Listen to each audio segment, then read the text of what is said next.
This is going to wind some people up right now. The Antichrist is not evil. Okay. I know there's going to be people with their pitchforks out after me. Hang on a minute. Before you lynch me, let me explain. Okay. Don't do me in yet. Okay.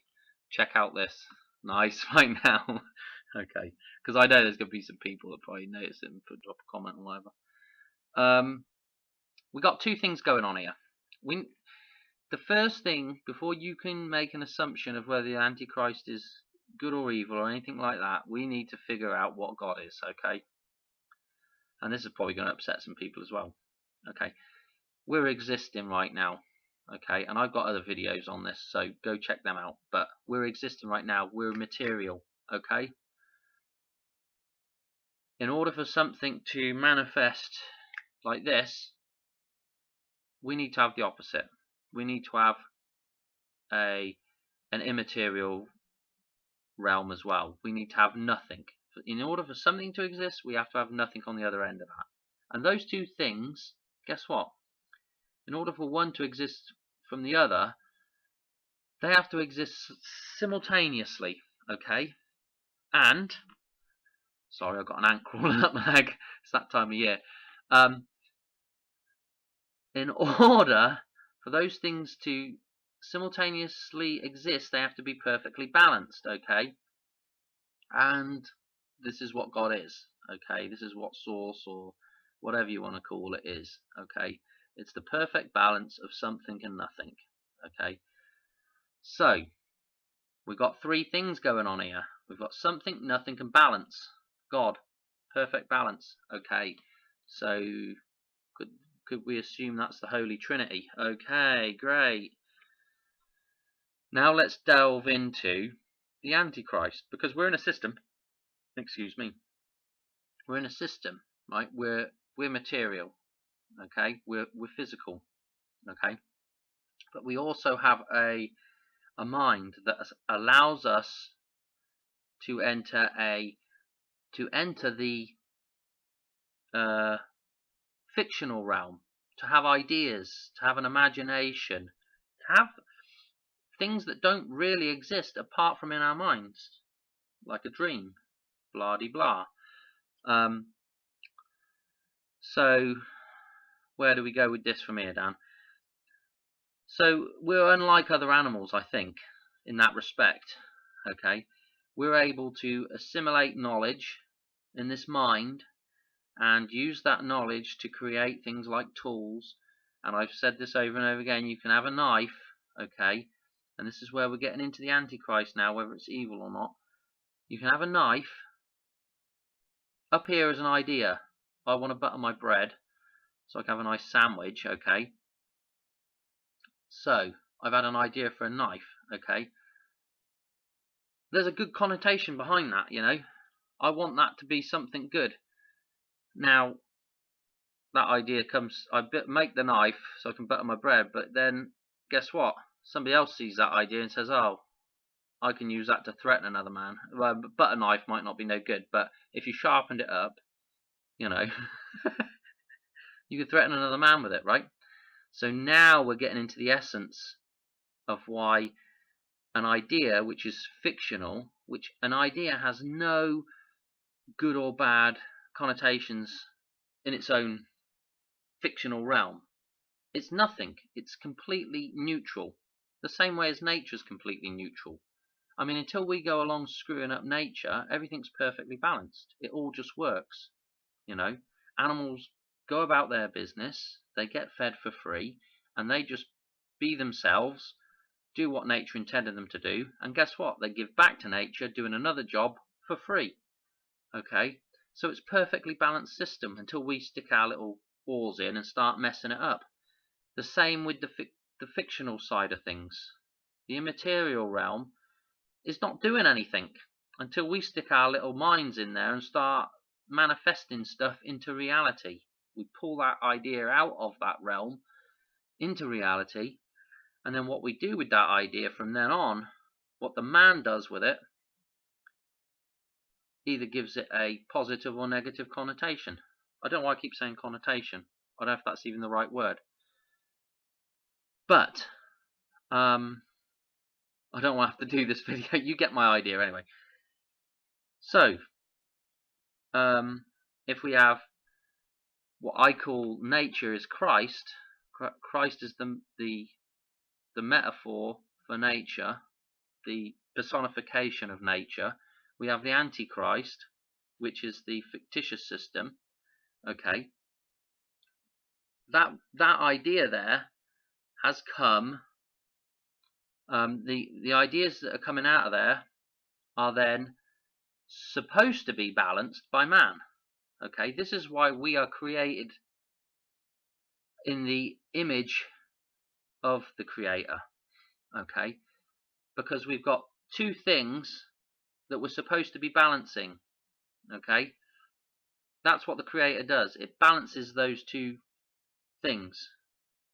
This is why we're created in the image of the Creator. We're able to perceive ideas and the material realm, and we're supposed to form that balance. This is what you're supposed to do in your life. You are supposed to balance things. I'm sounding like a Star Wars movie.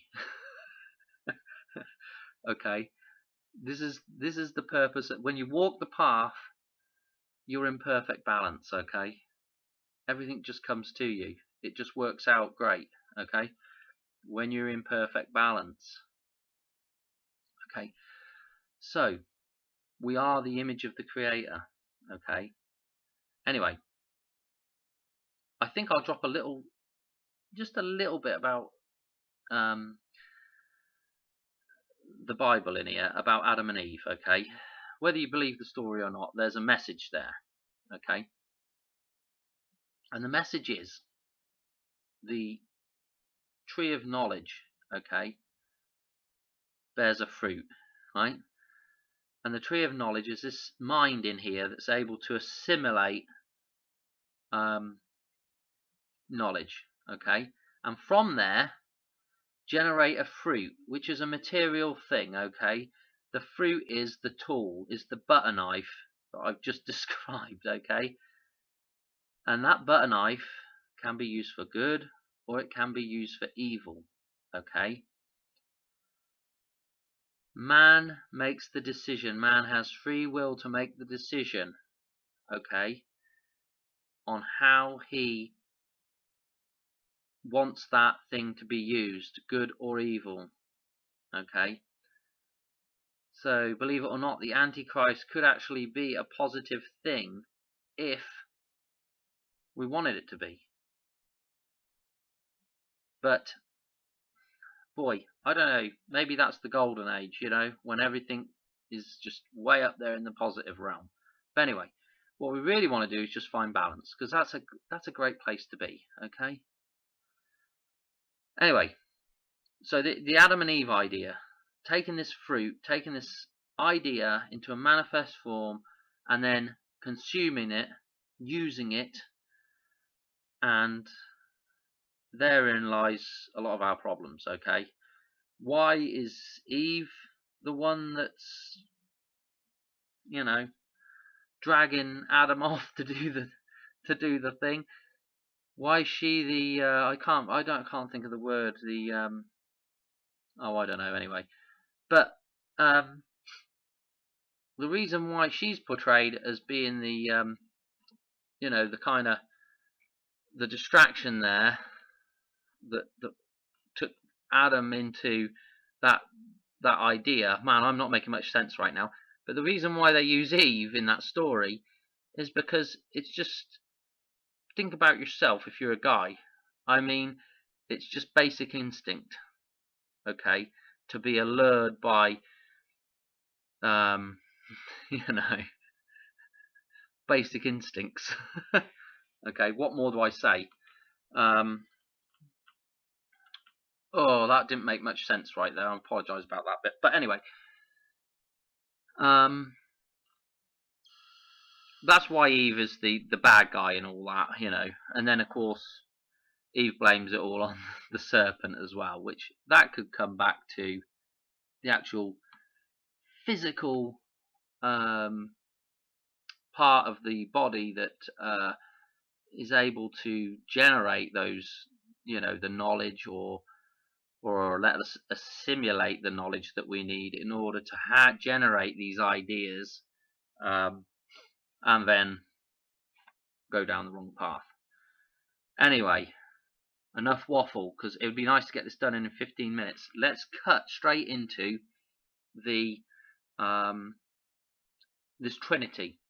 Okay, so we've got two things: everything and nothing, nature and fiction being balanced, okay, by man. Man's playing the role of God here, okay. And there's a set of rules, and the only place that we can see the set of rules is in nature, for real, okay. But there is a set of rules that seems to be in everybody, okay, whether they like to admit it or not. We do have an inherent knowing of right and wrong, and that could be the fictional realm, that knowing there of balance as well, okay. But we just have to go off of the material stuff that people can see, because that is, you can't argue with that, okay. Anyway, we've got these two things that are balanced, okay. Let's get to the 666. I've heard people go on about the 666, and I've heard people say, oh, the reason why it's 666 is, this is the latest one I heard, was 6 is less than God's number, which is 7, and okay, and that's the reason why the beast, the mark of the beast is 666, is because it's got to be one less than God, okay, and it's done 3 times to add emphasis, okay. Ugh. I'm gonna tell you what I think, okay, and it's what a lot of other people think probably as well, but to find this stuff out there is near impossible. We've got 3 things, okay, that are being balanced. We've got 2 things, 2 perceptions that actually come from one thing, which is God, that created all this. So we've got 1 at the top, we've got 2 here, and those 2 things are balanced 3 ways, okay? Keep track. So we've got 2 things that are being balanced, supposedly by man. So we've got 2 things split 3 ways. What do we have? We have a 2 and a 3. Okay, that's the 23 that you see that pops up all over the bloody place. Okay, 2 things being balanced, 2 things split 3 ways, because those things have got to be shared and balanced, is 0.666, recurring. Okay, but that's where the 6 comes from, 2/3. Okay, that's why we have 666, and each one of those things in that system shares a 6. Why 3 6s? Because you guessed it, there's 3 things in the system, okay? That's why there's 3 of them, not because we wanted to add emphasis to the number 6, okay? Because there's 3 things that we're balancing, okay? I'm not a numerology guy, and I'm not a alchemy guy, okay? You can go check this stuff out on other channels, okay? This is just the conclusions that I draw from nature, okay? And this is actually not, I mean, I know I've drawn stuff from other people here, but this is not, this is really my own conclusion. This is what I think, okay? And we can all disagree if we want to. So that's where we get, and then you can start looking at these numbers and say, 2 lots of 3 is 6, and you can just add these numbers in, God creating this reality, which is 2 things that are being balanced with man, is 1 plus 2 plus 3, you get to 6, and then we can get into the 6 and the 9, okay? So if you have nature as a 6, and fiction is a 6, and man is a 6, okay, then if we want to distinguish between these 2 things, which are essentially the same thing, okay, because they're always when you look at God, everything is always perfectly balanced, okay? So if we want to look at these two things and just make a perceived difference, then what we would do is we would go ahead and flip one of them and mirror it and inverse it or whatever, and you end up with a 9, okay? This is where you get the 6 and the 9, which is the yin and the yang, and if you put those two things together in a circle, guess what? You end up with the oneness that is everything, okay? That's really what everything is, okay? Everything is one, okay? But there's a perception of two things, okay? But there's not really two things, okay? Because those two things are perfectly balanced, okay? They're occurring simultaneously in perfect balance, believe it or not. Anyway, I hope I'm doing a good job of explaining this, because I've completely lost track again. But anyway, you can take this idea of balance, you know, the pyramid, and then of course with the 6 and the 9 you can flip the pyramid, and you can do all kinds of number games and all kinds of different shapes and whatnot, and you know, we can get into lots of different symbolism, you know. I mean, you could just about make up any kind of story to anything off the top of my head. The cube, okay? If you look at it, what you end up with is a hexagon. A hexagon is two triangles, as above, so below. You can, you know, the Star of David, that's also a cube. It's one thing, you know, you can go around in circles all day long with this stuff, you know. 9/11. You can take the 9, which is the 6, and if you look at Freemasonry, you can say the 11 is the two pillars, is the two things that you're trying to balance. God is the ark that balances those two pillars, or brings those two things together in perfect balance, okay? And we can go around in circles all day long about what is all the different meanings behind stuff, and it all just boils down to the same thing, okay? Two things perfectly balanced. The circle, again, you have a line off infinity one way and the other way, and those two things are actually the same thing, and they're going to be balanced. How do you balance that? In a circle. This is why everything in nature is cyclical, okay? It's balanced in cycles, okay? This is why we have seasons and day and night and everything else, you know.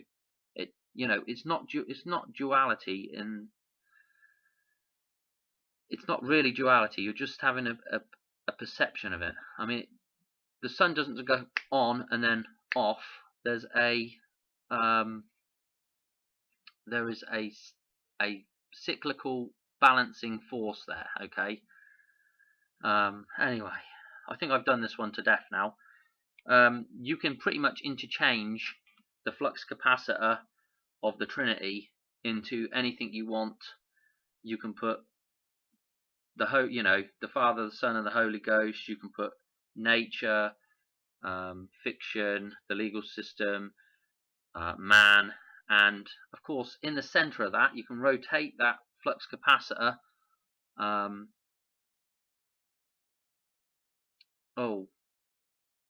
You can rotate it on itself, and you know, those things are all interchangeable. Essentially everything's all the same thing anyway, okay? But the balance is there in the middle, really. That's the balancing point, where those three things come together in the center. That's really what we're striving for. I don't know what I've missed out on this, to tell you the truth, but once we understand all this stuff, once we can understand the nature of everything, you know, where we're at, we can understand that it's actually man that makes that choice as to whether we're dealing with an evil antichrist, a good antichrist, or where it should be is a balanced system. You know, we're given this gift to be able to create things, okay? And that ability to be able to create things, with great power comes great responsibility. We need to balance that, okay? we have a gift of this material realm, and with that gift, we should keep the gift in balance. Okay, we shouldn't screw it up. So anyway, I don't know where else to go with it. What have I missed out? 3 6s. Did I already say that? 3 6s is 18. 18 boils down to a 9. But the numerology, you can, you can boil it down any which way, and this is why you see 36 cropping up all over the place. Why did Jesus die at 33? Well, 3 plus 3 is 6. Just boils down to 6, doesn't it? I guess they could have picked another number like 24. But you always, the 3, the reason why it's a 3 is because the system that's being balanced has 3 aspects to it, okay? And then you can, with everything, you can go into the numerology and you can expand on this way out there into all different other kinds of numbers and all different, all kinds of stuff. But if we just stick with the basics, that's all we really need to stick with. Anyway, that's it for this one. This probably pissed some people off, but whatever. I hope it doesn't. I hope we could just get along. Anyway, I thought it was important at a time like the present time with the craziness. It's a perfect example of the fictional side of things way out of balance. I mean, technically what should happen at a time like this with the virus going around, if the virus exists, or a virus even exists the way they say it exists, we don't even need to get into that. What we should be thinking is, hang on a minute, if it's natural, okay, or if it is natural, right, then we should leave it, and everybody should leave it and get on with their lives in a natural way. Okay, asking somebody to stay at home to protect the elderly or whatever, I mean, it's a nice sentiment and everything else, and yes, we should take care of old people and look after them. That's, being a good man or woman, but putting your beliefs upon another man or woman, enforcing those beliefs is not acceptable. Okay, what should have happened in this circumstance is it should have been, if it was real, what should have happened is, please, can we do this? We're not going to force you to do it, but please, can we do this? That's what should have happened. Okay, and that's not what's happening. Okay, and to force people to do something for a lot of people against their will is not right. Okay, there's ways of people enjoying the world without having to come into contact with other people that don't want to have a supposed risk of something. Okay, and there's people that want to just live by nature out there, and anyway, I've said enough. That's good enough. Alright, I'll say ciao for now. Alright, bye.